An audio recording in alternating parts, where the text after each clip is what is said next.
Hello student, आप सभी का वैष्णव सर की मैथ क्लासेस में बहुत बहुत स्वागत है।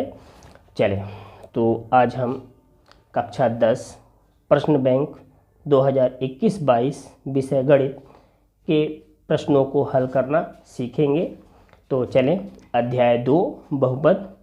अध्याय 2 बहुपद से 1 अंक के 3 प्रश्न आने हैं और 2 अंक का 1 प्रश्न आना है। कुल मिला के इस पाठ से 5 अंक के प्रश्न आने हैं।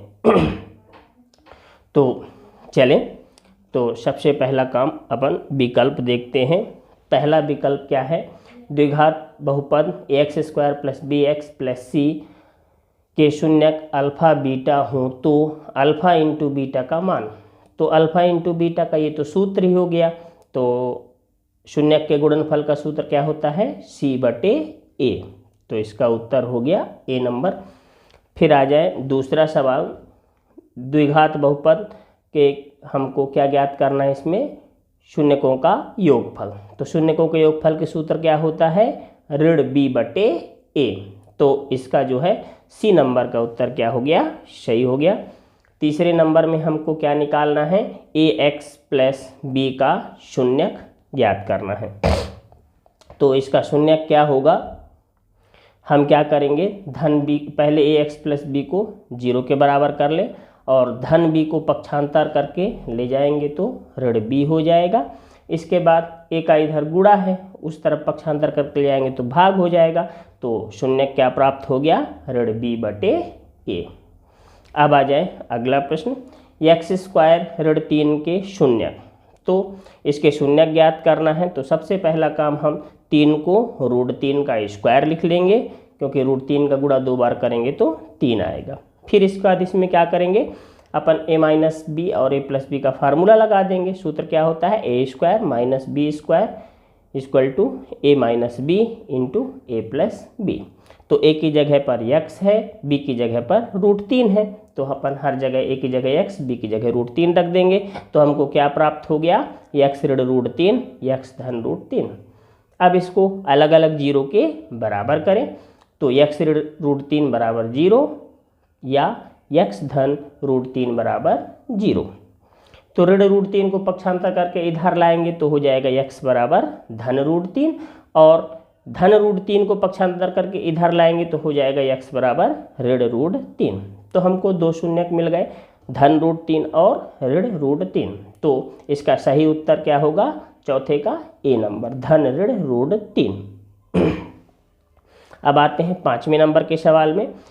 यहाँ पे हमको शून्यक ज्ञात करना है। x² धन 7x धन 10 का शून्यक क्या होगा? तो चलें इसका शून्यक ज्ञात करते हैं।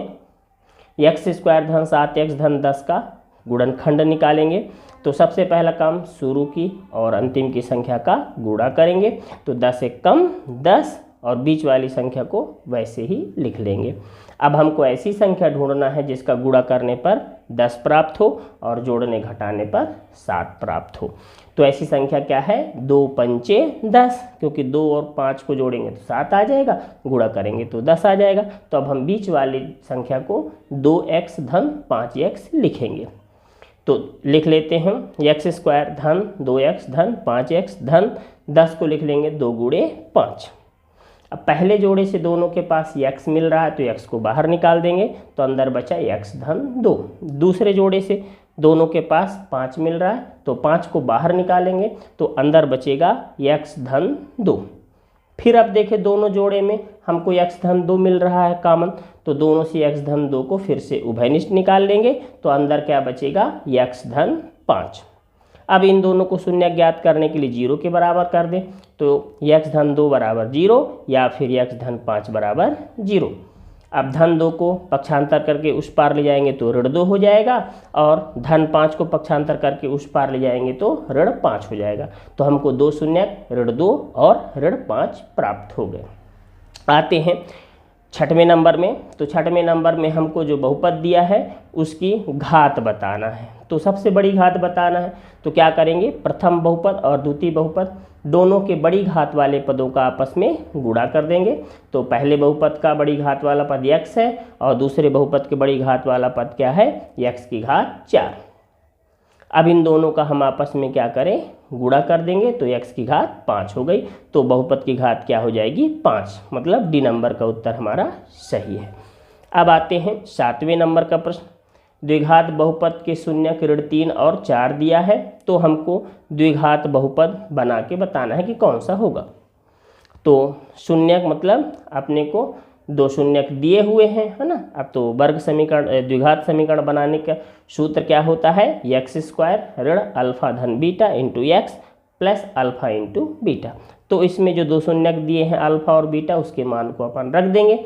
तो मान रखते हैं अल्फा की जगह ऋण 3, बीटा की जगह 4। तो मान रखने पर हमको समीकरण क्या मिल जाता है, द्विघात बहुपद x² ऋण x ऋण 12।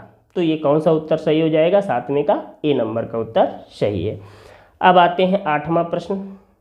किसी बहुपद के कुल शून्यक उस बहुपद के आरेख के निम्नलिखित पर प्रतिच्छेदन के कुल बिंदुओं की संख्या के बराबर होते हैं।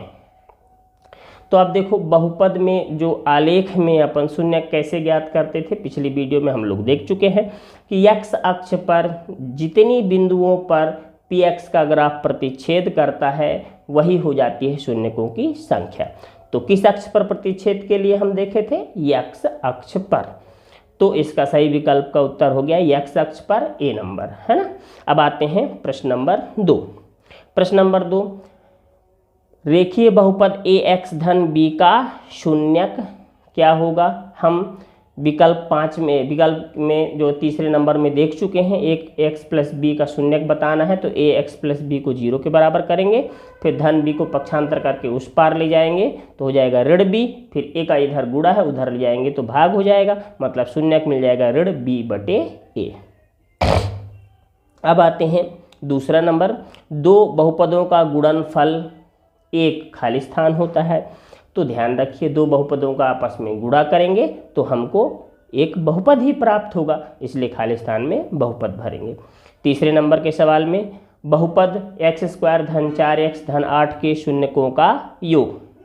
तो इसके शून्यकों का योग क्या होगा, अपन क्या करेंगे, इसमें शून्यकों के योग का सूत्र होता है ऋण b बटे a। तो इसमें देखिए b का मान कितना है, 4 है, a का मान 1 है, तो हो जाएगा ऋण 4 बटे 1 बटे 1 का कोई मतलब नहीं, तो शून्यकों का योग हो गया ऋण 4। फिर आते हैं चौथे नंबर के खाली स्थान में, बहुपद x² धन 4x धन 8 शून्यक का गुणनफल। तो शून्यक के गुणनफल का सूत्र होता है c बटे a। तो यहाँ पे c का मान 8 है, a का मान 1 है, तो क्या हो जाएगा, c का मान 8 है और a का मान 1 है, तो हो जाएगा 8 बटे 1, मतलब 8 बटे 1 हो गया। तो बटे 1 का कोई मतलब नहीं, तो उसको छोड़ देंगे। अब आ जाए 5वें नंबर के सवाल में। 5वें नंबर का क्या दिया है, यदि बहुपद का एक शून्यक ऋण 3 हो तब k का मान ज्ञात कीजिए। तो क्या करेंगे, इस बहुपद में हम x की जगह ऋण 3 रख देंगे, तो k का मान कितना आ जाएगा, 4 बटे 3। ये हो गया हमारा सही उत्तर। अब आते हैं प्रश्न नंबर 3।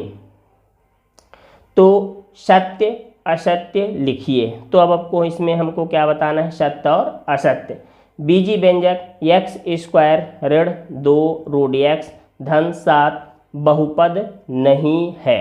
तो ये बात सही है, क्योंकि x वाले पद में ऋण का चिन्ह अगर लगा होगा तो वो बहुपद नहीं होगा। फिर आ जाए दूसरे नंबर में, शून्य बहुपद की घात शून्य है। तो ये क्या है, हमारा असत्य है ना। अब आ जाए तीसरे नंबर का, क्या है, शून्य बहुपद की घात अपरिभाषित है। तो ये सही है, शून्य बहुपद की घात जो है अपरिभाषित है। चौथे नंबर के प्रश्न में आते हैं, n घात वाले बहुपद के अधिकतम घात n शून्यक हो सकते हैं। तो ये सत्य है ना, क्योंकि बहुपद की अगर द्विघात बहुपद है तो शून्यकों की संख्या 2 होगी, त्रिघात बहुपद में शून्यक की संख्या 3 होगी। तो उसी प्रकार n घात वाले बहुपद में शून्यक की संख्या n होगी। अब आ जाए प्रश्न नंबर 4। एक शब्द में अपने को उत्तर देना है। तो पहला, रैखिक बहुपद की घात कितनी होती है? तो देखिए रैखिक बहुपद की घात 1 होती है ना। फिर आ जाए द्विघात बहुपद की घात कितनी होती है? तो नाम से स्पष्ट है द्विघात, मतलब इसमें 2 घात होंगे, है ना, तो इसका उत्तर 2 हो जाएगा। तीसरा, त्रिघात बहुपद की घात कितनी होगी? नाम से ही स्पष्ट है 3 घात होंगे, है ना।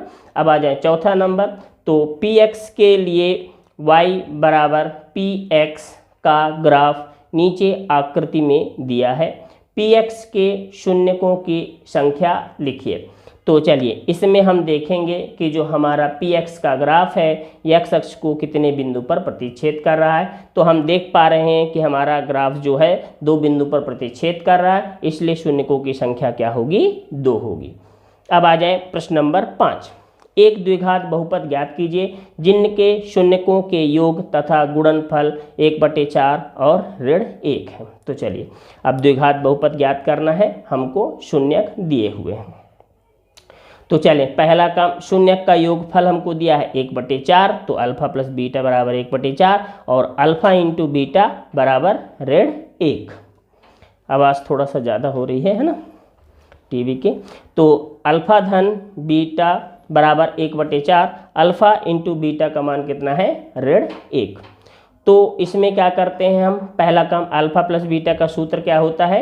ऋण b/a बराबर, अब यहाँ से देखें, हम मान रखने पर ये पा रहे हैं कि ऋण b/a, इसमें बटे में 4 प्राप्त हो रहा है और इसके बटे में अल्फा इंटू बीटा के बटे में 4 प्राप्त नहीं हो रहा है। अब दोनों सूत्र में हम देखते हैं कि एक के सूत्र में ऋण b/a होता है और एक के सूत्र में c/a होता है। तो दोनों के बटे में a होता है, तो बटे का मान समान होना चाहिए। अगर समान मान नहीं है तो हम उसको समतुल्य बनाएंगे। समतुल्य बनाने के लिए उसी संख्या का अंश और हर में क्या करेंगे? गुणा कर देंगे। तो चलिए चलते हैं। तो अल्फा इंटू बीटा का सूत्र हो गया c/a बराबर ऋण 1। अब इसमें क्या करना है? समतुल्य बनाने के लिए 4/4 का गुणा कर देंगे। तो हमको ऋण b/a का मान कितना मिल गया? ऋण कोष्टक में ऋण 1/4 और c/a का मान मिल गया ऋण 4/4। अब देखिए यहाँ पर हम तुलना करते हैं, तो a का मान 4 प्राप्त हुआ, b का मान ऋण 1 प्राप्त हुआ, c का मान ऋण 4 प्राप्त हुआ। अब इस a b c के मान को द्विघात बहुपद ax² + bx + c में रख देंगे। तो a की जगह 4, b की जगह ऋण 1, c की जगह ऋण 4। तो हमको क्या बहुपद प्राप्त होता है? 4x² ऋण x ऋण 4। चलें प्रश्न नंबर 6 में आते हैं। तो प्रश्न नंबर 6 क्या है? एक द्विघात बहुपद ज्ञात कीजिए जिसके शून्यकों के योग तथा गुणनफल √2 और 1/3 है। तो चले, अल्फा का मान हमको दिया है √2 और बीटा अल्फा शून्यकों के योग और गुणनफल दिए हैं। तो अल्फा प्लस बीटा का मान √2 है और अल्फा इंटू बीटा का मान 1/3 है। तो अल्फा प्लस बीटा का सूत्र होता है ऋण b/a। अब इसमें क्या करेंगे? देखिए दोनों में, एक के बटे में हमको 3 है और एक के बटे में 3 नहीं है। अल्फा प्लस बीटा में बटे में 3 नहीं है और अल्फा इंटू बीटा में बटे में 3 है। तो बटे का हमको एक जैसा ही बनाना पड़ेगा। तो अब क्या करना पड़ेगा? इसमें 3/3 का गुणा कर देंगे अल्फा प्लस बीटा वाले मान में, है ना। तो चलें गुणा कर देते हैं 3/3 का। तो हमको क्या प्राप्त हो गया? ऋण b/a बराबर, अब ऋण चिन्ह भी चाहिए क्योंकि b के साथ ऋण है, तो ऋण का भी अपने से गुणा करेंगे। 2 ऋण का गुणा करना पड़ेगा क्योंकि ऋण का गुणा धन हो जाएगा, ताकि हमारा उसका जो मान है वो मान भी कोई परिवर्तन नहीं होना चाहिए, है ना। तो जिस तरह अपन अंशार में गुणा करते हैं तो एक 3 का ऊपर एक 3 का नीचे, उसी प्रकार चिन्हों के लिए भी अगर ऋण चिन्ह अपने से लेते हैं तो 2 चिन्ह लेना पड़ेगा, एक अंदर कोष्टक के एक कोष्टक के बाहर, ताकि गुणा हो तो धन ही प्राप्त हो, है ना। तो इस तरह से हमको ऋण b/a का मान जो है ये मिल गया ऋण कोष्टक में ऋण 3√2/3। अब c/a बराबर 1/3 है ना। अब a b c तुलना करें, इधर देखें तो a का मान 3 प्राप्त हो गया और b का मान कितना प्राप्त हो गया अपने को? ऋण 3√2 और c का मान 1। इस a b c के मान को हम क्या करेंगे? ax² + bx + c में रख देंगे, है ना। तो ए की जगह 3, बी की जगह ऋण 3√2 और सी की जगह 1 रख देंगे। तो रखने पर हमको कितना प्राप्त हो गया, 3x का स्क्वायर ऋण 3√2x धन 1। चलें अब आते हैं प्रश्न नंबर 7।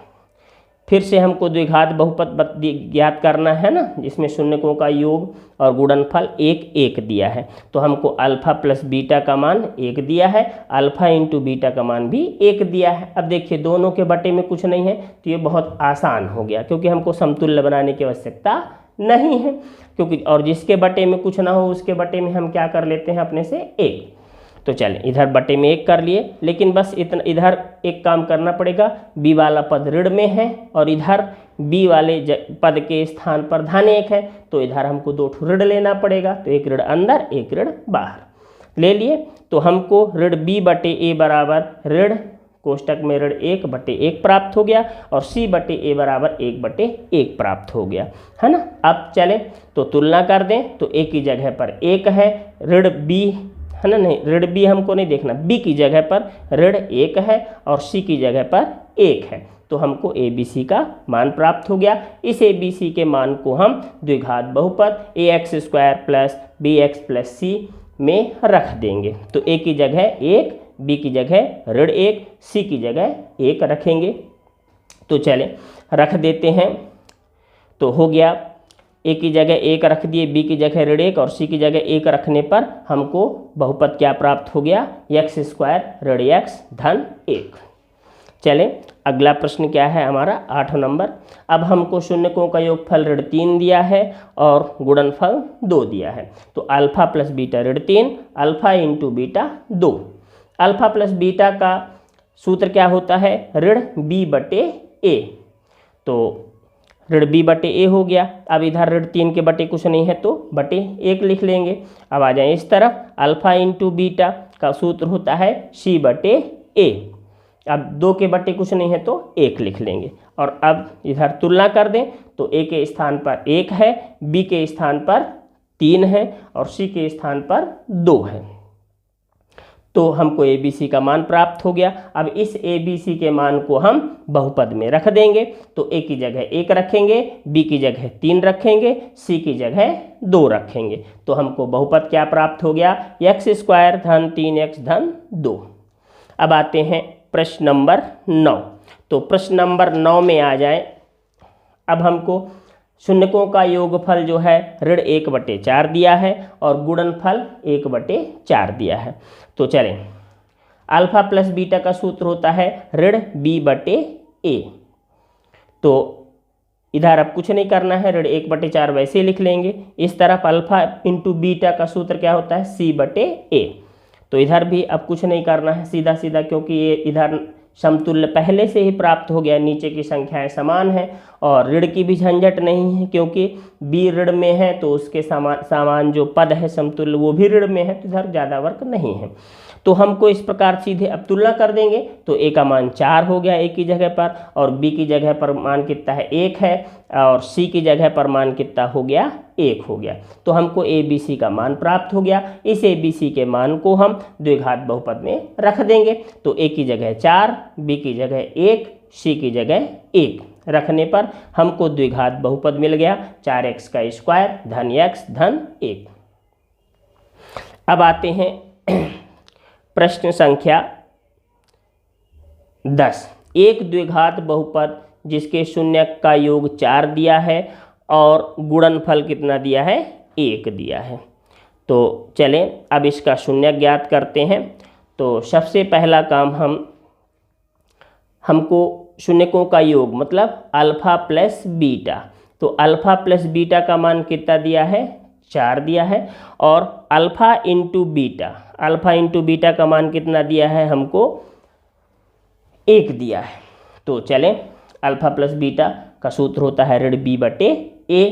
अब इधर देखें 4, अब यहाँ ऋण b के लिए हमको ऋण 4 चाहिए, तो अब ऋण चिन्ह एक अंदर लेना पड़ेगा और एक बाहर लेना पड़ेगा। अब 4 के बटे कुछ नहीं है तो 1 लिख लेंगे। अब चले अल्फा इंटू बीटा का सूत्र क्या होता है, c बटे a। तो यहाँ पे c c/a। अब इसमें देखिए समतुल्य बनाने की ज़रूरत नहीं है। क्यों नहीं है? क्योंकि अपने को शून्यकों के योगफल में भी बटे में 1 प्राप्त हुआ है और यहाँ पे भी 1 है, तो 1 के बटे 1 लिख लेंगे, है ना। तो या दोनों में एक जैसे 1 प्राप्त हो रहे हैं, तो किसी के गुणा करने की आवश्यकता नहीं है। तो हमको ऋण b, इसको अब सीधे तुलना कर दें, तो तुलना करने पर देखिए a के स्थान पर 1 है, b के स्थान पर ऋण 4 है और c के स्थान पर 1 है। अब इन मानों को हम द्विघात बहुपद में रख देंगे। तो चलें, a की जगह 1 रखेंगे, b की जगह ऋण 4 रखेंगे और c की जगह 1 रखेंगे। तो मान रखने पर हमको हल क्या प्राप्त हो गया? x² ऋण 4x धन 1। ये हो गया हमारा उत्तर। चलें प्रश्न संख्या 11। द्विघात बहुपद के शून्य ज्ञात करना है और शून्यकों तथा गुणांकों के बीच संबंध के सत्यता की जांच भी करना है। तो चलें, सबसे पहला काम हमको जो पद दिया हुआ है उस पद में क्या करेंगे? सबसे पहला काम हम इसका गुणनखंड करेंगे। तो गुणनखंड करने के लिए क्या काम करना पड़ता है? पहले शुरू की और अंतिम की संख्या का गुणा करते हैं चिन्ह के सहित। तो इस सवाल में शुरू में कितना है? 1 है और लास्ट में कितना है? ऋण 8। तो ऋण 8 1 कम ऋण 8 और बीच वाली संख्या को चिन्ह सहित वैसे ही उतार लेंगे, तो ये ऋण 2। अब हमको ऐसी संख्या ढूंढना है जिसका गुणा करने पर 8 प्राप्त होना चाहिए और जोड़ने घटाने पर 2 प्राप्त होना चाहिए। तो चलें, सबसे पहला काम हम ये देखें कि 8 किसके किसके पहाड़ा में प्राप्त होता है। तो 2 चौके 8 1 ये हो गया और 8 1 कम 8, 2 जोड़े हमको प्राप्त हो गए। अब इन दोनों जोड़े में से सही जोड़ा कौन सा है ये हमको पहचानना है। तो चलें, अब इसमें से सही जोड़ा कौन सा है उसको अपन जांच करें। तो एक बार दोनों पदों को जोड़ेंगे और एक बार दोनों पदों को घटाएंगे, है ना। तो चलें, 4 और 2 को जोड़ेंगे तो 6 प्राप्त हो गया, 4 में से 2 घटाएंगे तो 2 प्राप्त हो गया। उसी प्रकार 8 में 1 जोड़ेंगे तो 9 प्राप्त हो गया और 8 से 1 घटाएंगे तो 7 प्राप्त हो गया। अब हमको जोड़ने घटाने पर 2 चाहिए था और 2 किस जोड़े में प्राप्त हुआ है? 2 और 4 के जोड़े में, मतलब हमारा 2 और 4 का जोड़ा क्या है? सही है। अब इसके बाद बात आती है चिन्हों की। तो हमको 2 ऋण में चाहिए, है ना। तो 2 और 4 के जोड़े में हमको चूंकि 2 ऋण में चाहिए तो बड़ी वाली संख्या को ऋण में कर लेंगे। तो हमारा सही जोड़ा क्या मिल गया? 2 और ऋण 4। अब इनको एक बार चेक भी कर लें। ऋण 4 और 2 का गुणा करो तो ऋण धन का गुणा ऋण 4 दूनी 8, तो हमको गुणा करने वाला तो आ गया। अब ऋण 4 में से धन 2 कम कर देंगे तो कितना प्राप्त होगा? हमको ऋण 2 प्राप्त होगा, है ना। तो हमारा सही जोड़ा हो गया 2 और ऋण 4। तो चले, अब बीच वाले पद को हम 2 और ऋण 4 लिखेंगे। तो चले, x² धन 2x ऋण 4x ऋण 8 को लिख लेंगे 4 गुणे 2। अब 2 पदों का जोड़ा बना लेंगे। तो देख रहे हैं पहले जोड़े से दोनों के पास x है तो x को बाहर निकाल दिए।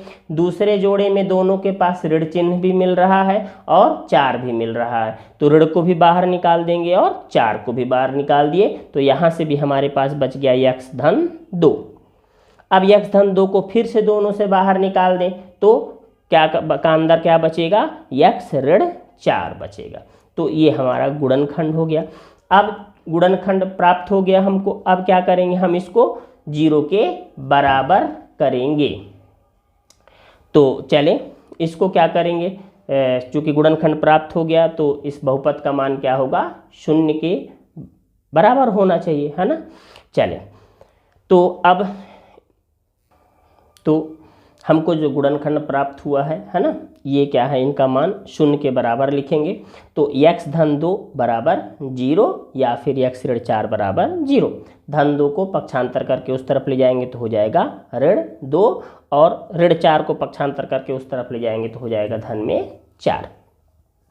तो हमको शून्य प्राप्त हो गया। अब सत्यता की जांच करें तो सूत्र क्या होता है? शून्य के योगफल का ऋण x का गुणांक बटे x² का गुणांक। तो शून्य का योगफल, इन दोनों शून्य को जोड़ेंगे जो प्राप्त हुए हैं हमको, 2 ऋण 2 और 4 को जोड़ दें।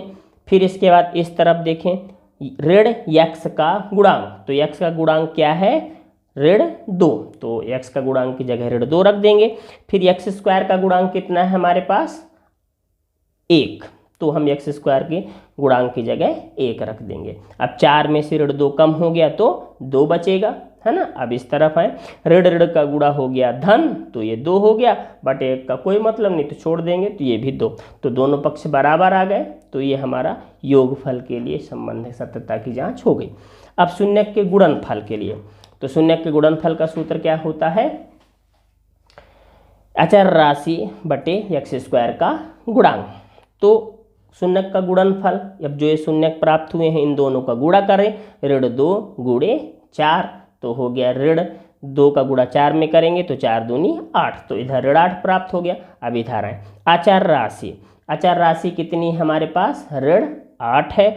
फिर कह रहा है एक्स स्क्वायर का गुणांक, तो एक्स स्क्वायर के आगे देखिए कितना लिखा है 1 है, तो ये हो गया बटे में 1, बटे 1 का कोई मतलब नहीं तो छोड़ देंगे उसको, तो यहाँ से ऋण 8 बचा। तो हम क्या पा रहे हैं कि इधर भी दोनों पक्ष क्या हैं बराबर है, तो ये गुणनफल के लिए भी जो है सत्यता की जांच हो गई। अब आते हैं अपन प्रश्न नंबर 12। हमको द्विघात बहुपद क्या दिया है, 3x का स्क्वायर ऋण x ऋण 4, तो इसके शून्यक ज्ञात करना है। तो सबसे पहला काम शुरू का अंतिम का गुणा करेंगे, तो हो गया ऋण धन का गुणा ऋण 4 तिहाई 12, बीच वाले को ऐसे लिख लेंगे ऋण 1। अब ऐसी संख्या ढूंढना है जिसका गुणा करें तो 12 आए और जोड़े घटाएं तो कितना प्राप्त हो हमको, ऋण में 1 प्राप्त हो, है ना। तो ऐसा जोड़ा क्या मिलेगा हमको, धन में 3 और ऋण में 4। तो चले बीच वाले को हम धन में 3x और ऋण में 4x लिख लेंगे। तो चले 3x का स्क्वायर धन 3x ऋण 4x ऋण 4। अब दो पदों का क्या करेंगे, जोड़ा बना देंगे। तो पहले पद में देखें दोनों के पास 3x मिल रहा, तो 3x को बाहर निकाल दिए, अंदर बचेगा x धन 1। दूसरे पद में दोनों के पास देखिए ऋण भी मिल रहा है और 4 भी मिल रहा, तो दोनों से ऋण 4 को बाहर निकाल दिए, तो अंदर बच गया x धन 1। फिर आप क्या करें, देखें दोनों पद में x धन 1 क्या है, उभयनिष्ठ है, तो x धन 1 को अपन बाहर निकाल लेते हैं, तो अंदर क्या बचेगा 3x ऋण 4। अब क्या करेंगे, चूंकि हमको शून्य ज्ञात करना है तो इनको 0 के बराबर लिखेंगे, तो 0 के बराबर कर देंगे, तो x धन 1 बराबर 0 या फिर 3x ऋण 4 बराबर 0। तो x बराबर, अब देखिए धन 1 को बराबर के उस तरफ ले जाएंगे तो ऋण 1 हो जाएगा, तो हमको x का मान मिल गया ऋण 1। अब चलें इसमें आते हैं, पहले ऋण 4 को इस तरफ ले जाएंगे तो धन में 4 हो जाएगा, फिर 3 का इधर गुणा है उस तरफ ले जाएंगे तो भाग हो जाएगा, तो हमको यहाँ मिल गया x का मान, ऋण में x का मान कितना मिल जाएगा 4/3 मिल गया, है ना। ऋण नहीं बचेगा क्योंकि ऋण 4 को उस तरफ ले गए धन में हो गया था।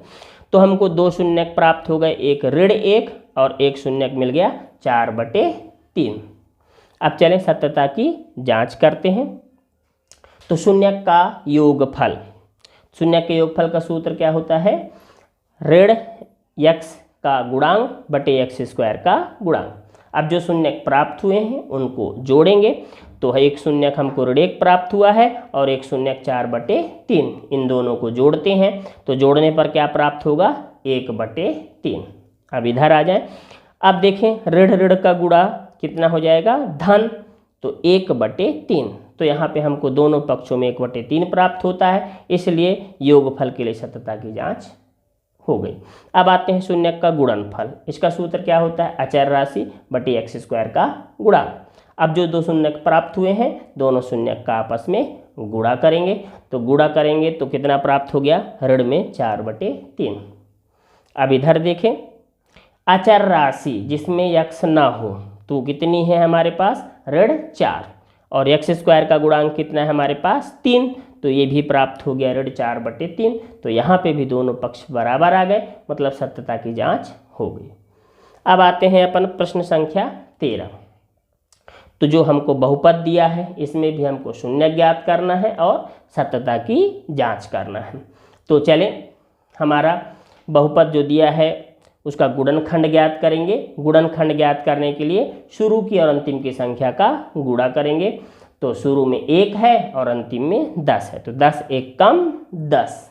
और बीच वाली संख्या कितनी है 7, तो इनको लिख लेंगे। अब हमको ऐसी संख्या चाहिए जो गुणा करने पर 10 आए और जोड़ने घटाने पर कितना आए 7। तो किसके किसके गुणा में 10 आता है, 2 पंचे 10 और 10 एक कम 10। अब हमारा 2 जोड़ा प्राप्त हो गया। 2 जोड़ों में कौन सा जोड़ा सही है, तो क्या करेंगे, दोनों जोड़ा को एक बार जोड़ेंगे एक बार घटाएंगे, है ना। और जिसके जोड़ा में हमको जो है 7 प्राप्त होगा वो जोड़ा हमारा सही है। तो हमको 2 और 5 के जोड़े में 7 प्राप्त हो रहा है, तो 2 और 5 का जोड़ा सही है। तो बीच वाले पद को हम 2x धन 5x लिखेंगे।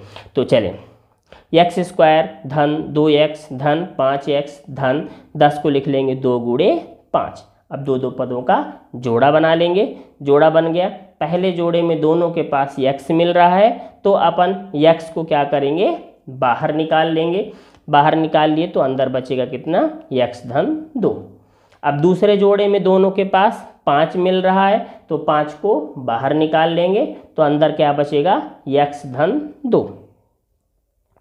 अब क्या करें, दोनों से फिर से देखें, x धन 2 दोनों के पास फिर से मिल रहा है, तो x धन 2 को अपन क्या करेंगे, बाहर निकाल लेंगे, है ना।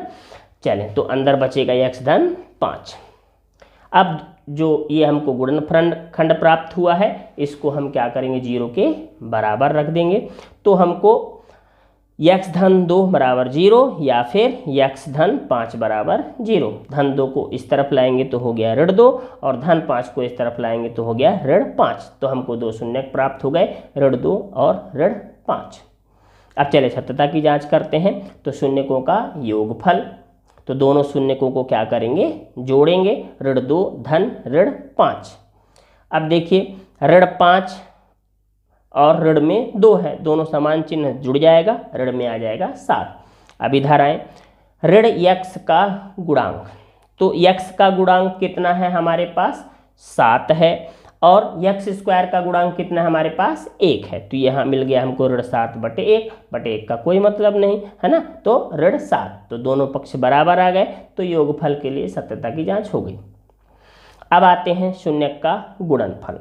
तो शून्यक का गुणनफल क्या होता है, अचर राशि बटे x स्क्वायर का गुणांक। तो चले शून्यक, दोनों शून्यक जो प्राप्त हुए इनका गुणा करेंगे, तो ऋण 2 और ऋण 5 का गुणा करेंगे, तो ऋण का गुणा धन 5 दूनी 10।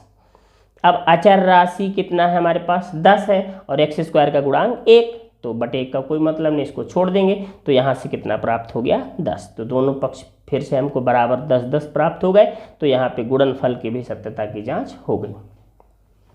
अब आते हैं अपन 14 नंबर का सवाल। हमको द्विघात बहुपद दिया है 3x का स्क्वायर धन 4x ऋण 4। इसका भी हमको शून्यकों का जो है शून्य ज्ञात करना है और गुणांकों के मध्य संबंध स्थापित करना है। तो चलें, सबसे पहला काम गुणनखंड करेंगे। गुणनखंड करने के लिए हम शुरू की और अंतिम की संख्या का गुणा करेंगे। तो 3 का गुणा ऋण 4 में करेंगे। तो चलें, ऋण और धन का गुणा होगा तो क्या हो जाएगा, ऋण 4 और ऋण 4 का गुणा हम 3 में करेंगे, है ना। तो अपन शुरू का अंतिम का संख्या का गुणा किए, ऋण 4 का गुणा 3 में किए, तो ऋण धन का गुणा ऋण हो गया 4 तिहाई 12। बीच वाली संख्या क्या हो गई 4। अब हम को ऐसी संख्या ढूंढना है जिसका गुणा करें तो ऋण 12 प्राप्त हो और जोड़े घटाएं तो कितना प्राप्त हो 4 प्राप्त हो।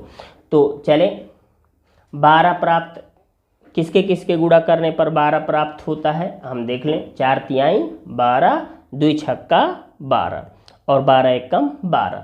अब 3 जोड़े प्राप्त हो गए। कौन सा जोड़ा हमारा सही है, तो इनको क्या करेंगे, दोनों को एक बार आपस में जितने जोड़े प्राप्त हुए हैं इनको आपस में एक बार जोड़ेंगे और एक बार घटाएंगे। जैसे एक समझ लेते हैं, 4 और 3 को जोड़े तो 7 आ गया, 4 में से 3 कम कर दिए तो 1 आ गया।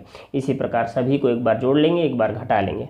अब हमको जोड़ने पर कितना चाहिए, 4 प्राप्त होना चाहिए। तो जिस जोड़े में 4 प्राप्त हो वो जोड़ा सही है। तो हमारा 2 और 6 का जोड़ा क्या है, सही है। अब बात आती है हमको जो है 4 धन में चाहिए, है ना। तो बड़ी वाले को धन में रखेंगे, छोटे वाले को ऋण में कर देंगे, तो 2 को ऋण में कर दिए। अब इसको चेक कर लें, ऋण 2 का गुणा 6 में करेंगे तो 6 दूनी 12, ऋण 12 आ गया। अब 6 में से 2 कम कर देंगे तो 4 भी आ गया। तो हमारा सही जोड़ा हो गया ऋण 2 और 6। चलें, तो अब बीच वाले पद को हम ऋण 2 और 6 लिखेंगे। तो 3x का स्क्वायर ऋण 2x ऋण धन 6 को लिख लेंगे 2 गुणे 3, x ऋण 4 को लिख लेंगे 2 गुणे 2। तो हमको ये 2 जोड़े प्राप्त हो गए। पहले जोड़े से दोनों के पास x मिल रहा, तो x को बाहर निकाल दिए, तो यहाँ से हमको बचा 3x ऋण 2। दूसरे जोड़े से दोनों के पास हमको 2 मिल रहा है, तो 2 को बाहर निकाल दिए, तो अंदर बचेगा 3x ऋण 2। अब 3x ऋण 2 जो है दोनों जोड़ों के पास है, तो इसको बाहर निकाल दिए, तो अंदर बच गया x धन 2। अब इन दोनों को अलग अलग जीरो के बराबर करें, तो 3x ऋण 2 बराबर 0 और x धन 2 बराबर 0। तो 3x ऋण 2 को उस तरफ ले आएंगे तो धन 2 हो गया। अब इधर से धन 2 को इस तरफ ले आएंगे तो ऋण 2 हो गया। अब 3 का गुणा है, उधर ले जाएंगे तो भाग हो जाएगा, तो x का मान मिल गया 2/3। और इधर धन 2 को उधर ले गए तो ऋण 2, तो हमको 2 शून्यक प्राप्त हो गए, 1 शून्यक 2/3 और 1 शून्यक ऋण 2। अब चलें सत्यता की जांच कर लें। तो शून्यक का योगफल, तो दोनों जो शून्यक प्राप्त हुए हैं इनको जोड़ेंगे, तो 2/3 में ऋण 2 को जोड़ देंगे, तो जोड़ने पर कितना प्राप्त हो गया हमको ऋण 4/3। फिर आते हैं यहाँ पे ऋण x का गुणांक, तो ऋण x का गुणांक कितना है हमारे पास 4 है, और x² का गुणांक कितना है हमारे पास 3 है, तो ऋण 4/3 प्राप्त हो गया, और इधर भी 4/3 प्राप्त हो गया, तो दोनों पक्ष बराबर हो गए, मतलब योगफल की सत्यता की जांच हो गई। फिर आ जाए शून्यक का गुणनफल। तो शून्यक का गुणनफल, दोनों शून्यक जो प्राप्त हुए हैं उनका आपस में गुणा करेंगे, मतलब 2/3 और ऋण 2 का गुणा करेंगे, तो हमको गुणा करने पर कितना प्राप्त हो गया ऋण 4/3 प्राप्त हो गया। अब यहाँ पे देखिए आचार्य राशि, तो आचार्य राशि कितनी है ऋण 4 है, और x² का गुणांक कितना है 3 है, तो यहाँ भी हमको ऋण 4/3 प्राप्त हो गया, तो दोनों पक्ष बराबर हो गए यहाँ पे भी, तो शून्य के गुणनफल की सत्यता की जांच हो गई। अब आते हैं लास्ट प्रश्न हमारा क्या है 15 नंबर का प्रश्न, उसको देखते हैं। हमको बहुपद दिया है 5t का स्क्वायर धन 12t धन 7। तो चलें इसका पहले हम गुणनखंड निकालेंगे। गुणनखंड निकालने के लिए शुरू की और अंतिम की संख्या का गुणा करेंगे, तो 5 सत्ते 35 है ना, और बीच वाली संख्या क्या है 12, इसको ऐसे लिख लेंगे। अब हमको ऐसी संख्या ढूंढना है जिसका गुणा करें तो 35 आए और जोड़ने घटाने पर 12 आए, तो क्या हो गया 5 सत्ते 35 है ना, और दोनों को जोड़िए तो 7 में 5 जुड़ेगा तो 12 भी आ गया। तो बीच वाले पद को हम 5 और 7 के रूप में लिखेंगे। तो चलें गुणनखंड करते हैं। 5t का स्क्वायर धन, बीच वाले को लिख लेंगे 5t धन 7t धन 7। अब दो पदों का जोड़ा बना देंगे, तो चलिए जोड़ा बना देते हैं। अब देखें जो भी दोनों जोड़ा के पास उभयनिष्ठ हो उसे बाहर निकालेंगे। तो पहले जोड़े में हमको उभयनिष्ठ क्या प्राप्त होता है 5t, तो 5t को बाहर निकाल दिए, तो अंदर बच गया हमारे पास t धन 1। दूसरे जोड़े में हमको जो है 7 दोनों के पास दिख रहा है, तो दोनों से 7 को अपन बाहर निकाल दिए, तो अंदर क्या बचेगा हमारे पास t धन 1। फिर देखिए t धन 1 दोनों के पास है, तो फिर से इसको बाहर निकाल दिए, तो अंदर बचेगा 5t धन 7। अब ये गुणनखंड प्राप्त हो गया। अब क्या करेंगे, इनको शून्य के बराबर लिखेंगे। तो चले इनको शून्य के बराबर कर देते हैं। फिर t धन 1 बराबर 0 और 5t धन 7 बराबर 0। धन 1 को इस तरफ लाएंगे तो ऋण 1 हो जाएगा। उसी प्रकार यहाँ पे धन 7 को इस तरफ लाएंगे तो ऋण 7 हो जाएगा। तो t बराबर ऋण 1, या फिर अब यहाँ से देखो 5 का गुणा है, इधर पक्षांतर करके ले आएंगे तो भाग हो जाएगा, तो t का मान हो गया ऋण 7/5। अब आते हैं अब हमको 2 शून्यक ऋण 1 और ऋण 7/5 प्राप्त हो गया। अब हमको सत्यता की जांच करना है। तो शून्यक का योगफल दोनों शून्यक जो प्राप्त हुए हैं उन दोनों को जोड़ देंगे। तो जोड़ने पर कितना प्राप्त हो गया? ऋण 12/5। फिर अब आ जाए इस तरफ, ऋण t का गुणांक।